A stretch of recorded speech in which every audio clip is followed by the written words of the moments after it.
What are you going to do with those pies, boys?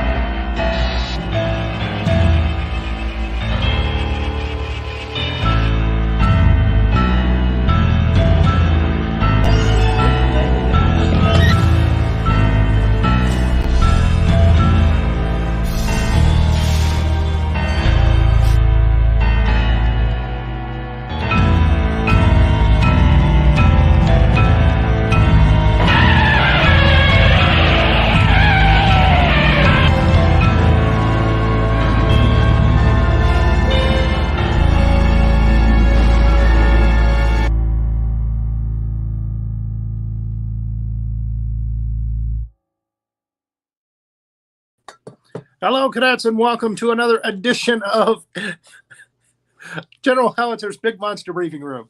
I'm General Howitzer, retired, and as always, my assistant is Millie Hazzard. We're getting some general noises, some peach tea noises early in the game today, right out of the gate, everybody. So that's. I was trying to move the decapitated gnome out of the way to make room for the cup that I'm using today. I love the decapitated gnome. Okay, I do, and I know you love it too. But today I decided to do it because of this film. I used the skull and bones. That made sense.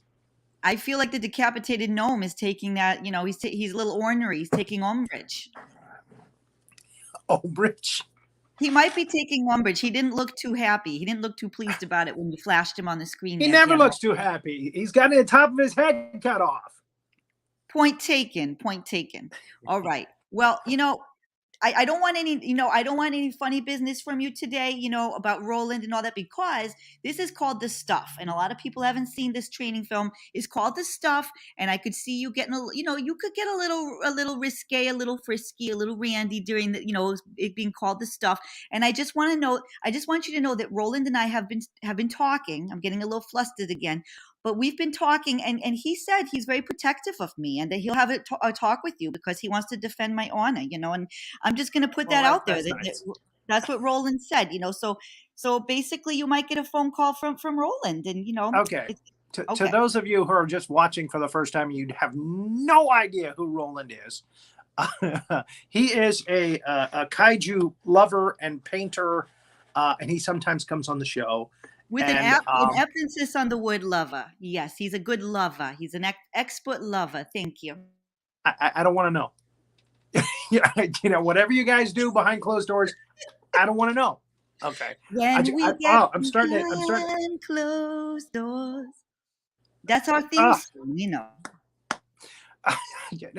don't talk about it. I know because you're very competitive with Roland because he's very bright. He's a genius. I know sometimes he steps on your toes. I'm not competitive with him. He knows kaiju. I know. Sometimes I keep trying to tell you that. Okay, well, I'm not competitive with him. I think he's a nice guy. Okay, remains to be seen. He's like 40-something. He loves his mother. He loves his painting. He's a very good boy.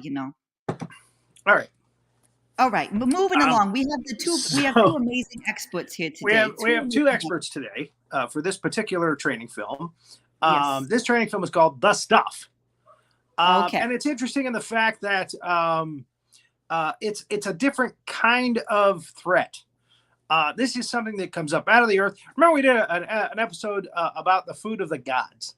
Yes, of course. And the stuff comes out of the ground, and the animals. They mix it with something, and then the animals eat it, and they become huge, and they become a problem because they want to kill people.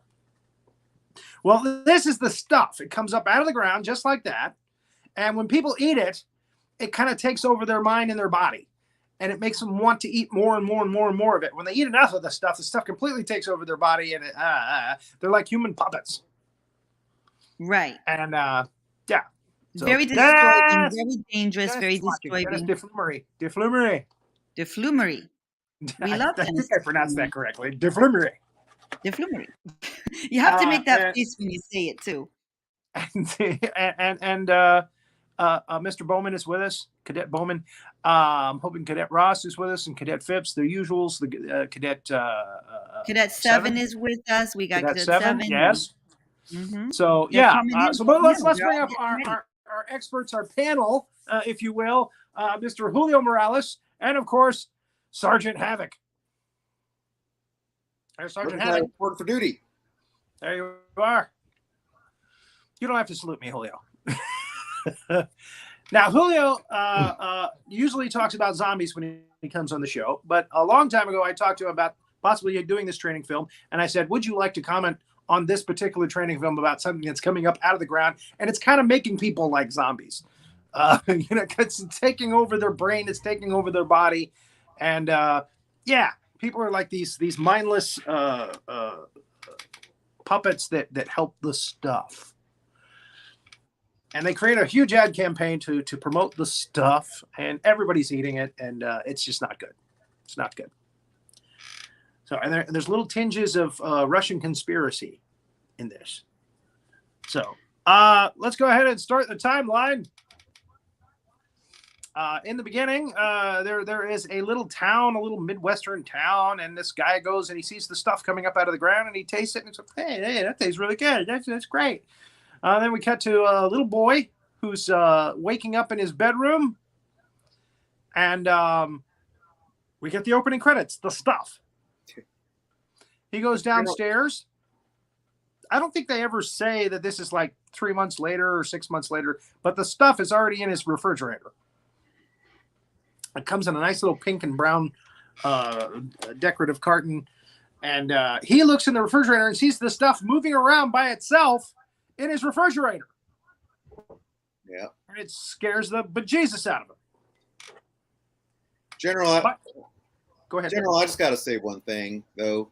At the beginning of the movie, we got the old man. And I just got to say, I don't know about you folks, but if I see some goop coming out of the ground, my first instinct is not going to be to dig into it and start tasting it. And I sure as heck ain't going to taste it off some other dude's finger. That just ain't right. But you see, that's how it starts. Well, yeah, I know that's how it starts. You make one little mistake like that, and the whole world is in peril. Yep, yeah. But I don't know. But you are right. It is kind of weird when he's like, "Hey, come over here, taste this." If that were me, I'd be like, no, partner. What the hell is that? White goo is sticking on your fingers. I'm not going to eat that. Nope, I ain't taking no white goo off of no man.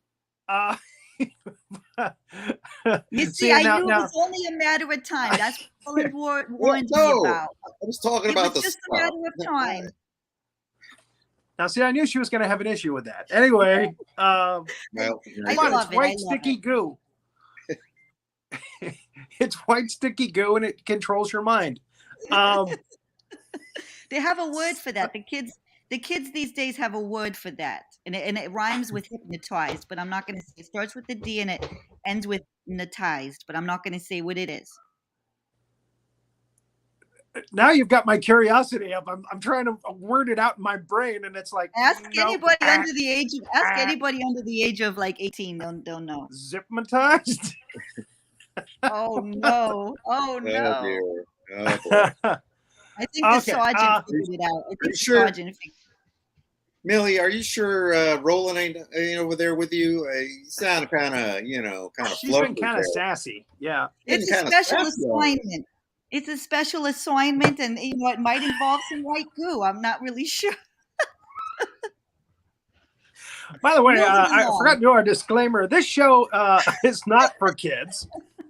Let's do the Julio. We show graphic content on the show. We sometimes talk about graphic content on the show. And Julio made by the way, this. Julio made that. Yeah, Julio made this. I did make that. You did. And there was no white goo involved. Not that we know of. Now, also, we do a timeline of every film from beginning to end. It's usually about 150 slides. And I mean, spoilers. If you haven't seen the movie, we're the Cliff Notes of horror movies and monster movies. If you haven't seen the movie and you don't want to know what happens at the end, then you just don't watch this until after you've watched it. Until after you've seen it. So there's the stuff in the refrigerator. The father comes and he goes, "What's going on?" And they look back in there and the stuff is back in the cup. So obviously, this stuff has a mind of its own. Well, I didn't see anything. Yeah. So now we see the big ad campaign for the stuff that's going around the airwaves around the world. Yeah. There's Beautiful, Brooke famous Adams. model. Yeah. Yeah. And again, for some reason, pink is the color for the stuff, even though it's white. Big yacht. Big important people meeting on the yacht. There's a guy that wants to spy on the people that are distributing the stuff. And they call in an ex-operative who's really good at this kind of thing. Espionage and sabotage and, corporate espionage and sabotage. And he's played by B actor Michael Moriarty. I'm sorry, I shouldn't say that. I shouldn't say it like that. Now, Michael Moriarty's actually starred in a lot of movies. He's very good in this. This is one of my favorite films that he's done, actually. He's a pretty hip character in this. Always wears boots, even to bed. Did you catch that in the hotel scene? Yeah. He wore his boots Former to bed. FBI Anyway. agent. Yeah. Thing I like about this guy is, he talks normal. He ain't got no accent like all them other folk. Right. Julio agrees with you on that. This guy that's playing this character that's talking to Michael Moriarty. This was his last film. I read somewhere last night. This was the last film that he did. He did actually was a character actor. He did several films, and this was his last one. So, yeah, Michael Moriarty is very hip, and he's very expensive, and so he says you got to spy on these guys and find out where this stuff is coming from, find out why the FDA hasn't really rated it or said anything bad about it, or checked it. We go back to the kids' home. This is the subplot here, and the kid's family, his entire family is trying to get him to eat the stuff, and he doesn't want to touch it because he saw it moving around by itself in his refrigerator. That's smart kid. Yeah. But everybody's putting the pressure on him, even his brother. Yep. Now the two young fellas there, they're actually real life brothers. Oh yeah, is that true? I didn't know that. Interesting. Yep. They do kind of look alike. Yep. They have the same eyes, exactly the same eyes. Yeah. They look nothing like their parents. Yeah. The last name is Bloom, I believe. But yep, they're both brothers, and or they're brothers to each other, and they both became state actors. Anyway. Well, that's an interesting tidbit there. Did not know that. So okay. So yeah, they're just really putting the pressure on him. Michael Moriarty. I'm just going to call him Michael. His name's David in this, I think. But I'm just going to call him Michael Moriarty. I just like calling him Michael Moriarty. But he always insists on, he says his name's Mo because if somebody offers him a lot of money, he wants some Mo. He wants Mo. He wants That's Mo. it. That's the way he talks. I want Mo. No money, mo problems. That's he's right. also in the training films. He's going to be on this show again. I really hope to get in touch with him and show him. We're probably going to have to cut that B film actor thing out. But he was in It's Alive 3, Island of the Alive. The last It's Alive. About the babies with the big claws. Wow. And wow. he's also in Return to Salem's Lot. Oh. Which is that's a B film. I'm sorry. that one got that status stuck in my head. Yeah. They're all directed by the same. He's working and I'm not. So there you go. Yeah. And they're all directed by the same guy, by Larry Cohen or the poor man's John Carpenter, if you like. Did he direct those other two films I just mentioned? Yep, he sure did. Oh, too funny. That would explain why Michael Moriarty's in all of them. That's interesting. Yeah, these are tongue-in-cheek training films. There's a lot of comedy involved. It's pretty silly. So okay, this movie. I'm sorry. This movie really reminded me of The Thing in a lot of parts. Uh-huh. Like it even opened in a snowy, place, and then Yes. what happens, after stuff is in and everything. It reminded me of The Thing a lot. There you go. Yeah. So this is Larry Cohen's version of The Thing. This girl is the one who's in charge of the ad campaign that's selling this stuff all over the world, and she's doing a bang up job. And he's talking to her and asking her all kinds of questions and trying to find out what he can. The kid sees everybody eating the stuff in the store, even before they're checking it out. They can't wait. He starts tearing up displays of the stuff. Now, I may be wrong, but I think I'm right. One of the guys that grabs him and throws him to the floor, one of the guys that works in the store, is actually Eric Bogosian, the New York actor. Yeah, that's him right there. On the right. Bottom. It sure looks like him. If it isn't him, it sure as hell looks like him. It is. I didn't check the credits to see if Bogosian was in the film. I'm telling you, it is. There you go. He's in the credits. Yep. All right. There's a bunch of. He went on to do a lot of better roles. Yeah. Oh yeah. in his career, but hey, we all got to start somewhere. So there he is, throwing a kid to the ground. Yeah. There's some other cameos in here too. Mina Sorvino's in this. Very blink and you miss it. Patrick Dempsey. Anyway. All right. Well, there you go.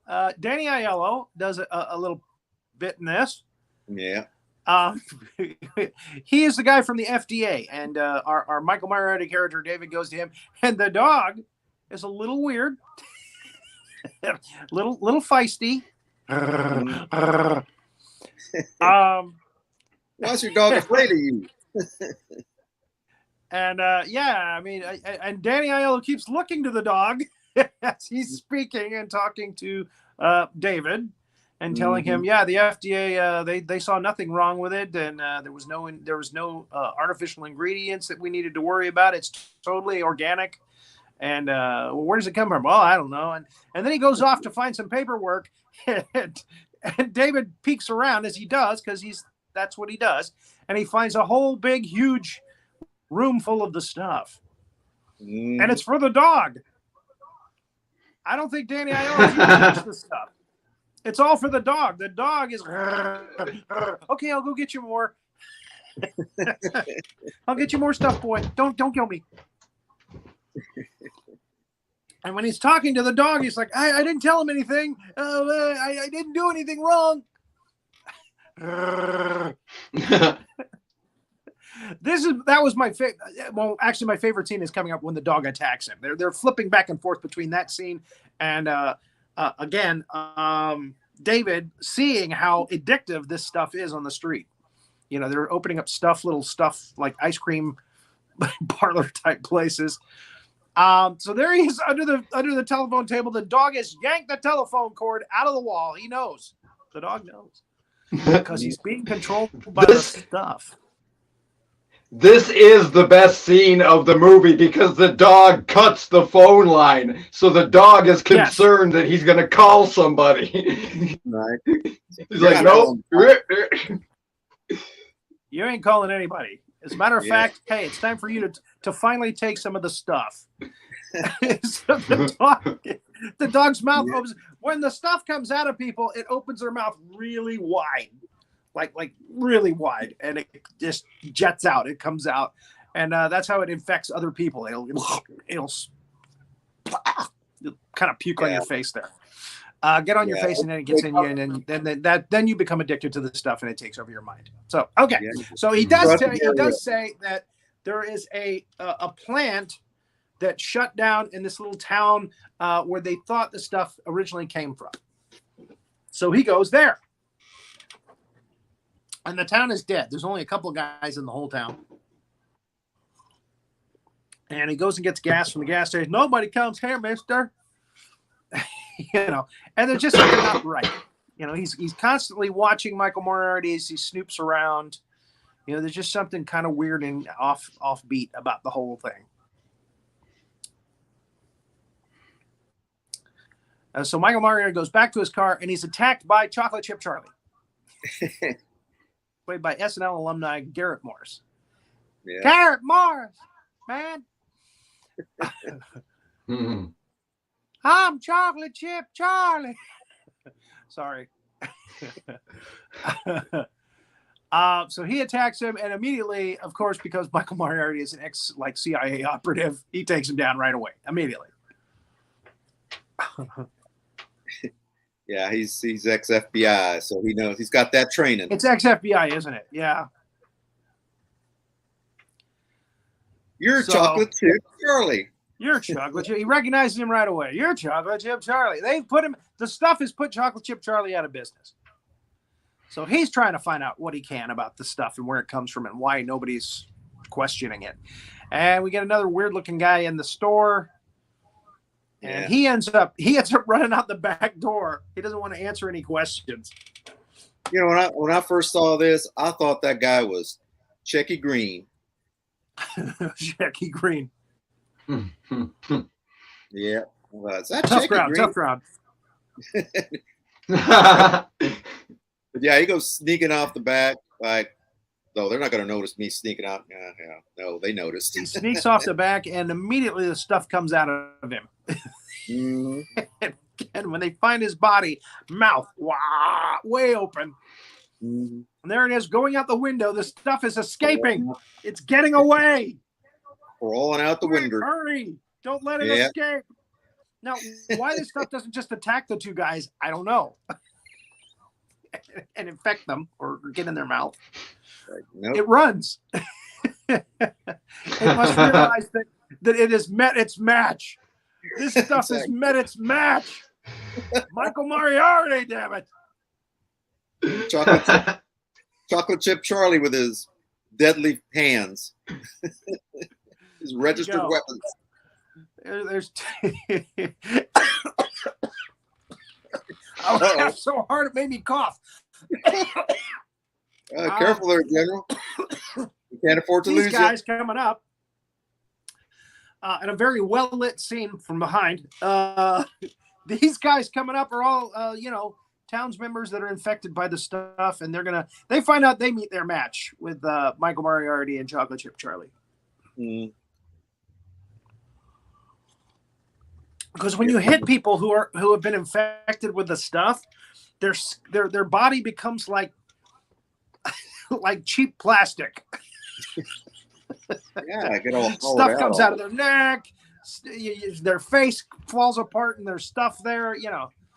So there happens to be a John boat there, conveniently, and they hop in that John boat and get away.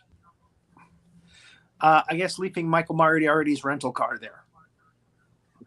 Yeah. And whatever car brought Chocolate Chip Charlie there. Yeah. Maybe he took the bus. I don't know. No, it looked like an These old are car. questions I know people have, but I'm trying to help them answer them. So they go to the next town over, and guess what? They're all infected. They're all infected by the stuff, and they're all listening to the conversation these guys are having at the counter. Yeah. They're going to part ways. He says, you go to Washington, D.C., go see this buddy of mine. He gives him a slip of paper with a name on it. I got to go and talk to the girl that, is doing the stuff campaign, and we got to work out a plan here. And the waitress, who looks like Flo from Mel's Diner, goes right to a big, huge walk-in freezer closet of the stuff. In New York, Michael Moriarty is almost run down by a stuff truck. Nothing suspicious about that. He goes and talks to the man who's the head of the company that's releasing the stuff. Played by Patrick O'Neill. Patrick O'Neill. And that's what I'm going to call him, Patrick O'Neill. And he's not eating the stuff himself, but he knows that it's safe. It's totally organic, and people love it. I mean, what more do you even know? It's definitely organic. I'll tell you, it's 100% organic. Why not make money? That's right. We're going to organically take over your brain. This movie was created by someone who just didn't like vegetarians and organic food. That's So, my yeah. guess. It's an anti-vegetarian movie. No Yeah, organic. Get processed foods, by gosh. Much better for you. Yep. Be careful, I'm going to wipe off my mustache. Oh, don't do that. So Michael Marty sees a newspaper about the kid being arrested in the store for destroying stuff, and he goes, hey, I want to talk to that kid. He knows something. This is my kind Organic, of and kid. people love it. So meanwhile, that kid is, again, trying to dodge his family because every time he sees them, they're like, come on, honey, eat this stuff. You would love this stuff. And he's trying to get by him, and no, they're ready. They're waiting for him. The dad Come on, here. you can do it, buddy. Goodbye. Yeah. So they And, give him the stuff. He takes it upstairs. Goes, okay, I'll take it upstairs and I'll eat it. And he throws it in the toilet. And what's really funny is that the stuff tries to get out of the toilet to get him. Mhm. Yeah. But he's fast on the flush, that kid. If you see stuff coming out your toilet like this, yeah, ain't no plumber gonna fix that. Especially if they're infected with the stuff. That's right. I want stuff in your toilet. Now, what I don't get about this part is why wasn't there ramifications for flushing it down the toilet? So now the stuff is in the sewage system. Where did it's alive, right? So where did it go? Again, yeah, it's all over the place. Could be a sequel 50 years later. Again, they show the fridge to show how bad the addiction is. It's completely filled with the stuff. There's no other food in there anymore. It got eaten by the chuds. The kid decides, I'm going to replace the stuff with shaving cream. Yeah, that's not going to hurt me if I ingest it. Kids, don't do that. Awesome. Okay, don't listen to this. Don't do what this kid did. All right, please. He should have done Cool Whip, Cool Whip would have been a better alternative, or whipped cream. But unfortunately, we don't have a can of Cool or a tub of Cool Whip in our room usually. So evidently, he went to his dad's bathroom. Speak for yourself, General. Speak for yourself.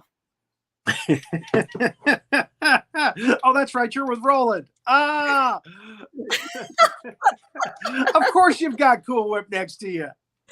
Oh my God! Probably some feathers and a goat. You're doing a little stuff action right now. Scenario. Oh my God! I do not. No comment. I plead the fifth. No comment.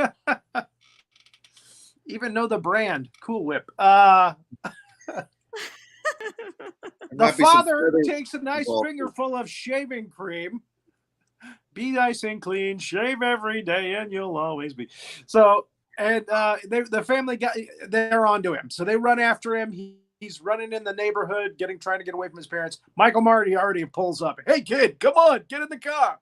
Now, people at this time, this was the 80s, were usually telling their kids, don't talk to strangers. But this kid jumps in the car immediately, and he's laughing and smiling, and they go off in a plane together. No danger. Well, he's just been I chased. got a little issue with by that. his family. Yeah, but he's just been chased by his family. So yeah, true enough. Car with a stranger is probably the lesser of two evils at this point. Hey, kid, get in the car. I've never eaten this stuff. Really, I promise. So if you see a guy in a clown suit and he says, "I've never eaten the stuff," it's okay to get in the van. No, don't do that. No, don't. Yeah, please. Don't talk what to you're going to do with them pies, boys? Too many weirdos out there eating the stuff. That's right. So they fly to the place where the stuff comes from, the factory town where they're producing the stuff. And they get a nice little limousine, pick them up, takes them out to their factory. Everybody's wearing yellow jumpsuits like it's a James Bond movie. Like they're all super villains. And hey, there's our guy that the stuff came out of his big wide mouth in the other town. He's back and he's filling the plane with the stuff, which gets the pilot and comes after the boy who's still sleeping on the plane. And again, he's wearing a yellow jumpsuit, just like the other villain, bad guys, but henchmen. Yeah. All we're missing is a dude in a Nehru jacket and a cat. Yeah, there you go. Good evening, David. Welcome to my lair. So the kid manages to pop out a side door and run off the tarmac. Yeah, they're getting the grand tour. David's taking a lot of pictures.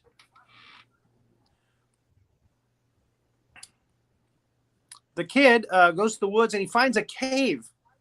And it's the cave. I guess it's close to the factory where the trucks pick up the stuff that's coming out of the ground. And again, Dave's taking pictures, and the guy says, "Hey, you're not supposed to take pictures here." Dave takes a picture of him. Smart ass. Oh yeah, that's great. Click. And yeah, they're just sucking up big vats of this stuff and putting it in the cups, and there it is. That's the processing. Let me take you back to your hotel room. The kid jumps into one of the trucks because he's trying to avoid the guys in the yellow jumpsuits, not realizing that, yeah, they're probably going to fill this truck with the stuff soon. That wasn't a smart move on his part. But then again, when you're, trying to avoid yellow jumpsuit guys. Yeah. Well, it's the same kid who jumped into a stranger's car. So,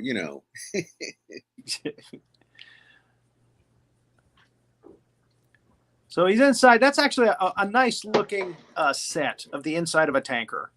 I got to give Mr. Who did you say? Larry Cohen. Larry Cohen. Larry Cohen. I gotta give him props for that nice set of the inside of a tanker. Mm-hmm. And again, the special effects in this with the stuff that's coming out of people and stuff is just it's just hysterical. I'm sorry, it's just so cheesy. It's laughable. So I like it. As in this scene where he is in bed in his what the hell happened? Where he is in bed with his boots on. She's sleeping. He's in bed in a t-shirt and boots. He's looking over some files and stuff, and he doesn't realize that there's stuff in their pillows in the bedroom. Wow, this is going to be a great sleep. I like this pillow. There's stuff in it. Like that wouldn't slosh around like a water bed, Okay, now another reason I brought Julio into this show is because he is an Abe Vigoda expert. Yes. And he's in this movie for like he's in this movie for like 5 seconds. And do you know who is playing his wife in this scene? The Where's the Beef lady. Exactly. Yes, Clara Peller, who was famous, infamous at that time for Where's the Beef? Yep. And of course, she almost got fired for this. She said, "Where's the stuff?" Yeah. Wendy's, but she did another commercial. There she is. She looks like she's saying "F you."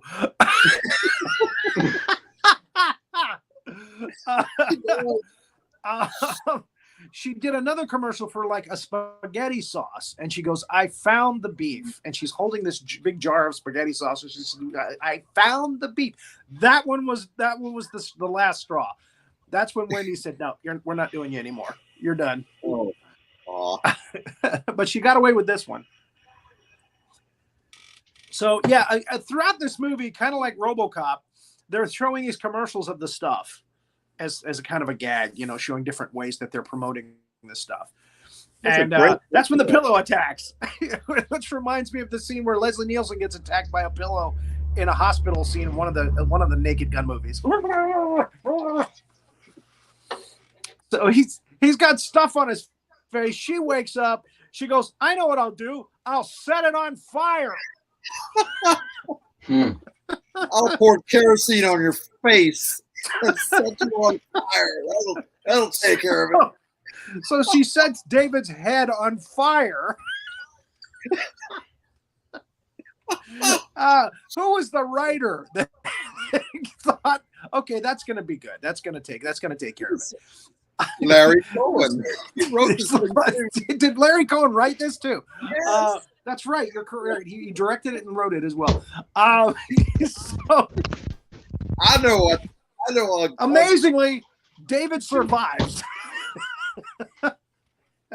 He doesn't get scorched. And he gets her back. Completely unscathed. At the end of the film. There he is. Look at that. No, set me on fire. What? Set you on fire? What?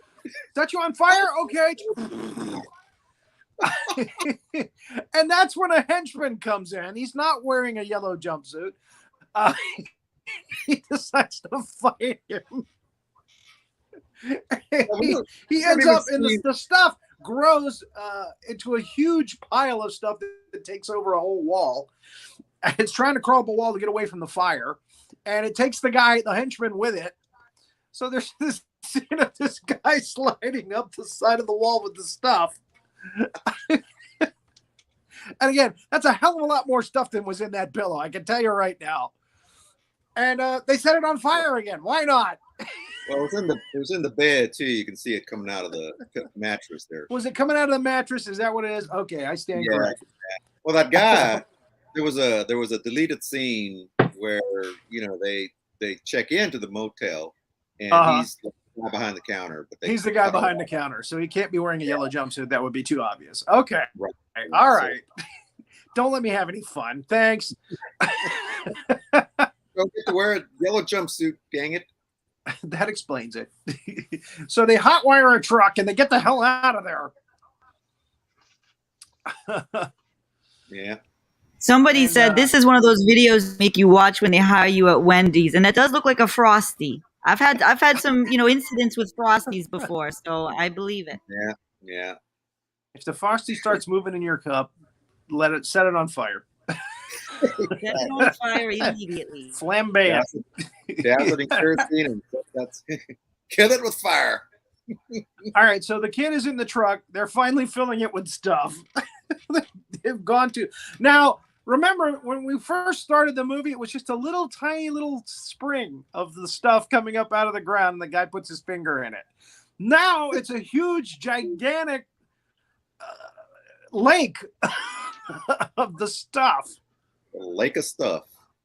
It's a lake of stuff, and now we find out why David wears written a song about this thing. Lake of stuff. We find out why David wears boots all the time, because he has plastic explosives on his boots.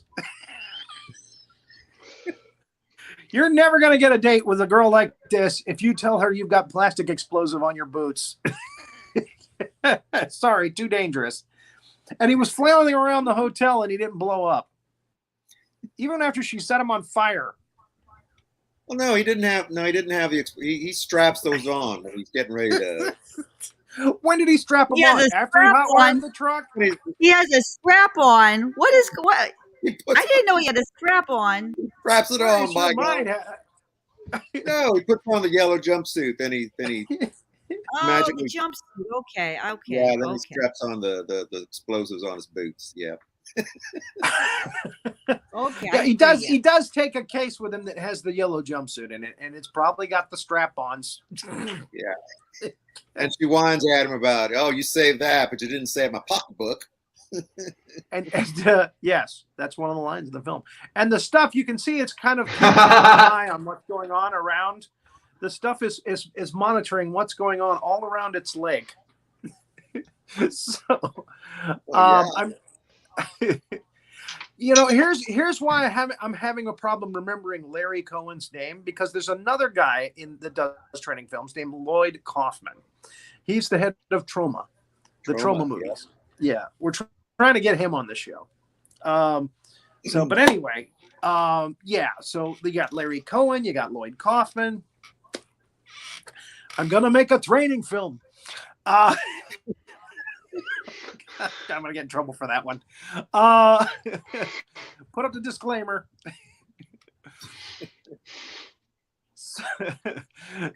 Yeah, there it is. So okay, so he's got plastic explosives with him. He's gonna blow up the quarry there and cover up that spring of the stuff, not realizing the kid is there in a tanker truck right next to it. So yeah, they're loading up the stuff in that tanker. The kid is, oh my gosh. I guess the kid is screaming to nobody but himself, but Lloyd. Okay. But David hears him.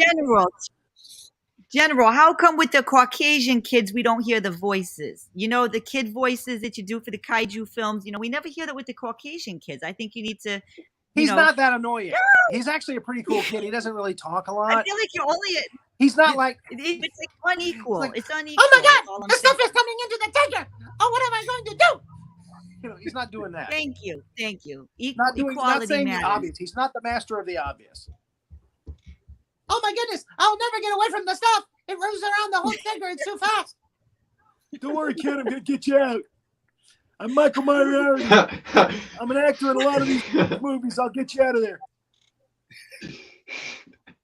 Thank you. I'm sad. She wanted me to do a little commentary. Okay, I did a little commentary. There you go. Thank you. So Michael Moriarty gets him out of the truck just in time. Of course. And he steals the truck. Because, hey, that's evidence. So, yeah, pulling the stuff thing right out of the spring, dragging it behind him, and the bombs blow up and bury the stuff for now. They admit that it's something that's gonna probably rear its ugly head again if they don't be careful.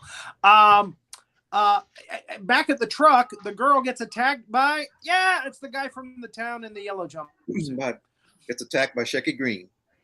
There you go, Shecky Green. I like that. Let's call him Shecky Green.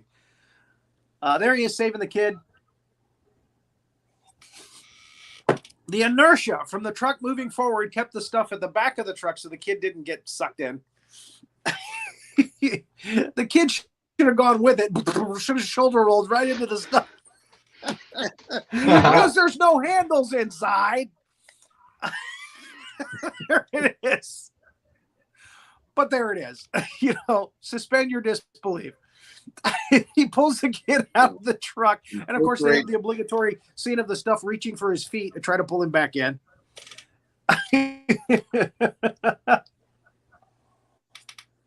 So everybody's happy again, except there's a officer, a highway patrolman who's obviously, infected with the stuff, and he chases after them and he stops them. And then the girl comes up with a great idea. Oh, hey, we're dripping all this stuff out of the back of our truck. Let's go eat some of it off the street. Yum. And the guy's like, the officer's like, oh yeah. Yeah. And he's like, eating the stuff off the street. They're faking. General, you missed the best part of the previous part where the truck runs over Shecky. Oh, truck does run over Shecky, and it's a nice thing of Shecky's legs turning into stuff. Yeah. Just part of those. Thank you for bringing us back to that part. Can we go back to that slide? It's right before. Yeah, there it is, right there. Shecky. The bottom slide, the bottom picture there is Shecky about to be run over. His bottom half being run over by the truck, and of course, all kinds of stuff oozes out. Yeah, his head explodes, and the girl's it's like one of traumatized. those squishy things that you have at your desk where the eyes pop out. Yeah. That is a fun scene. Not meaning to be, but it is. So okay, there you go. So we come back to the police the officer. They conk him over the head. They take the truck. Now they take the truck to a general. I don't know why they didn't come to me, because I'm good at this stuff. But yeah. But anyway, I don't. Yeah. I mean, Havoc. Why didn't they come to us? That would have made sense. Anyway, I think it's because this guy's got radio stations. Yeah. He's a survivalist general. He's got his own band of men, and a lot of people in the South like him, and he's got his own radio stations. So I gotta say though, he kind of looks like you, General. That's Paul Sorvino. Yeah, yeah. But he doesn't have that cool mustache that you got. And there you go. Yeah. So, of course, he starts talking about Russian plot. He hooks him right in. What are you talking about, boy? And so they decide, yeah, let's go take care of this stuff. Let's get rid of it. Let's do it in. Let's get to the radio stations, warn everybody about what this stuff is doing. They take the truck to the factory. One of the guys gets shot right in the face, which is really gnarly, for driving the truck in, and then they attack. All the people who are infected with this stuff run to an area. This is a preordained thing, and the stuff goes out of their big wide mouths, and makes a big wave of stuff that comes after our heroes. But they managed getting out. They managed to get out and get away. So, and set it on fire because that kills the stuff. Then they go to the radio station. The radio station's like, okay, no problem. And then Chocolate Chip Charlie shows back up. Slapping some soldiers around. At all. No. Hey, man, I tried to reach your friend in D.C., man. That's a terrible, terrible Garrett Morris impersonation. Gonna buy me a shotgun, kill all the whiteys I see. My favorite Garrett Morris line ever. Did you know he's a singer? Yeah. He's a beautiful singer. He's got a beautiful singing voice. They used to let him sing on Saturday Night Live every now and again. Yeah. Beautiful singing voice. So love to get him on the show. I wish I could have got him on the show for this, just to hear what he had to say about being in this. Anyway, he goes off in a side room with our heroine. There was no pun intended there. And the big wide mouth. We got the big wide mouth coming, just like the dog. Yeah. There it is.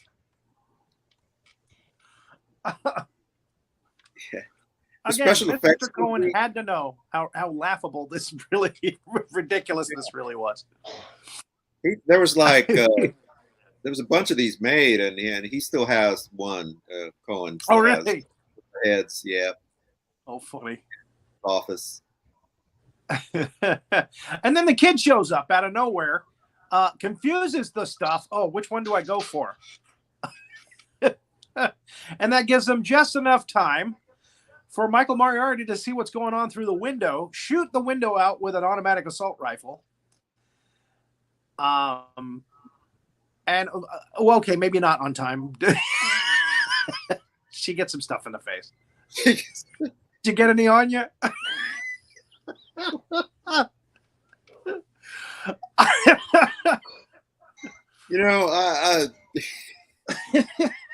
Sorry. That's just wrong. That's the money shot right there.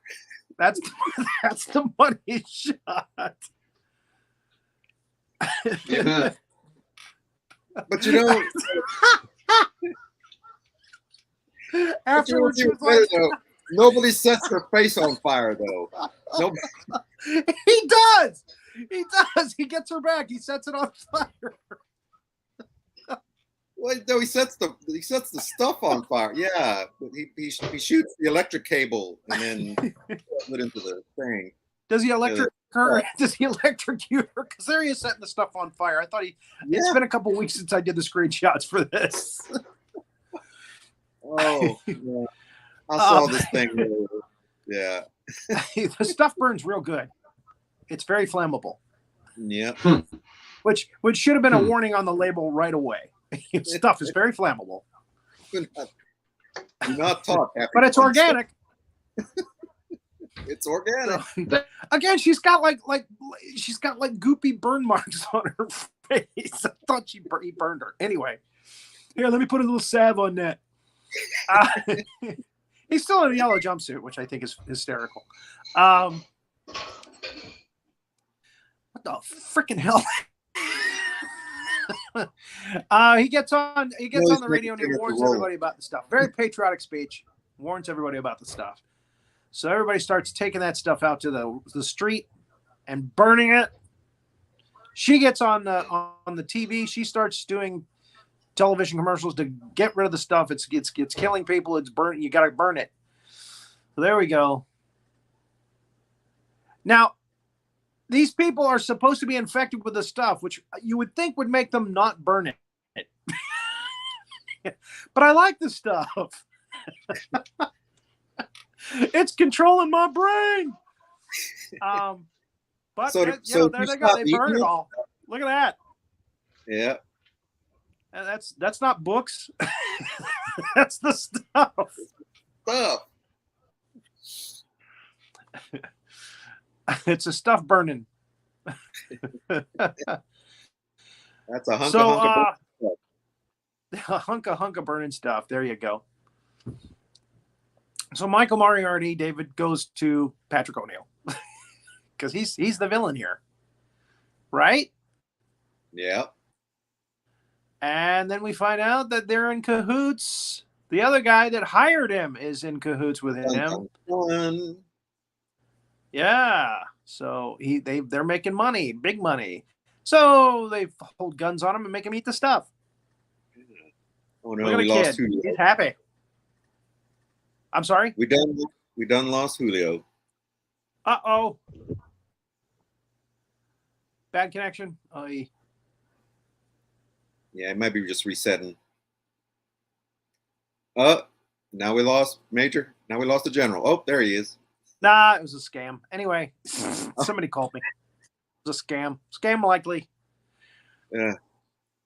So wish Scam okay, likely so they're eating the stuff and they're just pounding it down. They're eating a whole box of the stuff each.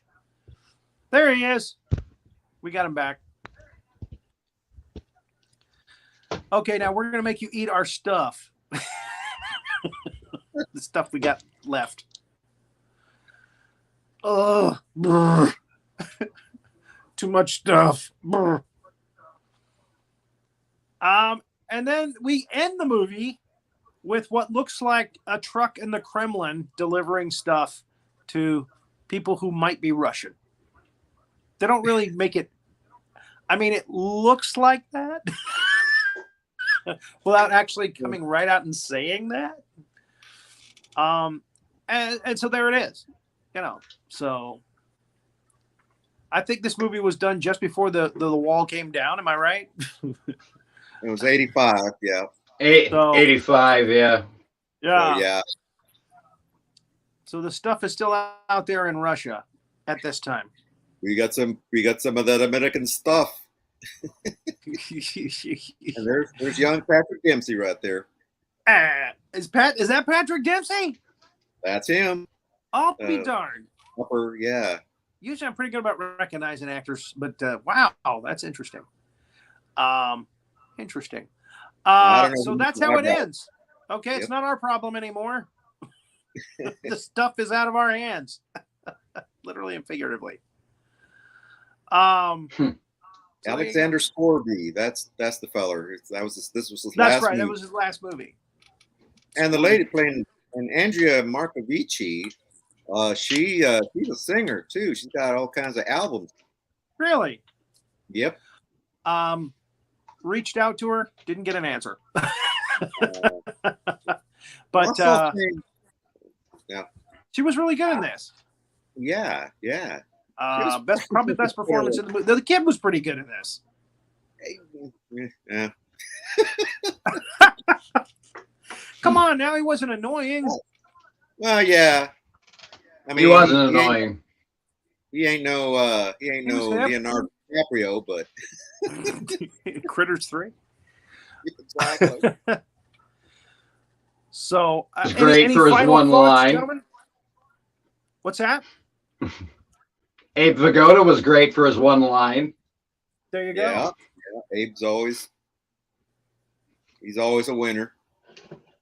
I think he was paying back the mob with this role. This was just before he went into the witness protection program. This would have been one of the reasons why. This might have been one of the reasons why. So on Clara Peller, you know, such emotion in those lines. In that line, I should say. The fact that she didn't cop an Academy Award speaks volumes. All right. Next week we're doing The Fog. John Carpenter, since we were talking about John Carpenter earlier. And I hope that people will tune in for that. Thank you, gentlemen, for joining us today for this episode of General Howitzer's Big Monster Briefing Room. Hazzard, are you busy? You got rolling. I don't want to talk about it. The only thing is I want to remind everyone that No Icing is coming up in about 2 minutes. So you want to tune in. They got Sandy D's going to be there. Julian's going to be there. Bruce Lowe's going to be there, I think. It's going to be amazing. All right. Wonderful. Thank you all. And keep an eye out for those big monsters and that